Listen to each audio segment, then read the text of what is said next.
शिये फाटा येथे एकावर पिस्तूल रोखून केला हवेत गोळीबार। नागरिकांच्या सतर्कतेमुळे सुदैवाने जीवितहानी टळली। वैयक्तिक अंतर्गत संबंधातून शिये फाटा टोप येथील फेडरल बँकेच्या एटीएम परिसराभोवती शनिवारी सायंकाळी 6:30 वाजता गोळीबार झाला।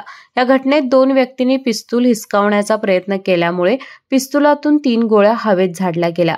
यामध्ये एक व्यक्ती जीवघेण्या हल्ल्यातून बचावला। घटनेनंतर जमलेल्या जमावाने पिस्तूल रोखणाऱ्यास बेदम मारहाण केली, ज्यामुळे मोठा अनर्थ टळला। घटनेचे मुख्य आरोपी गणेश शेलार वय 45 राहणार नागाव तालुका हातकणंगले यास पोलिसांनी ताब्यात घेतला असून त्याच्याकडून पिस्तूल जप्त केली आहे। घटनास्थळी शिरोली पोलिसांनी तात्काळ धाव घेतली आणि जमाव पांगवला।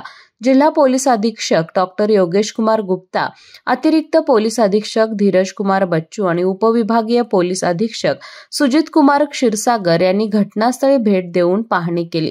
याबाबत घटनास्थळावरून मिळालेली अधिक माहिती अशी की गणेश शेलार फेडरल बँकेच्या एटीएम मध्ये पैसे काढण्यासाठी आले असता विजय पवार आणि नितीन पाटील हे त्याच्यासोबत शाब्दिक बाचाबाची करत होते। शाब्दिक वाद वाढल्यावर गणेश शेलारने त्याच्या ताब्यातील पिस्तूल विजय पवार आणि नितीन पाटील यांच्यावर रोखले। यावेळी पवार आणि त्याच्याशी आलेले काही लोक पिस्तूल हिसकवण्याचा प्रयत्न करू लागले।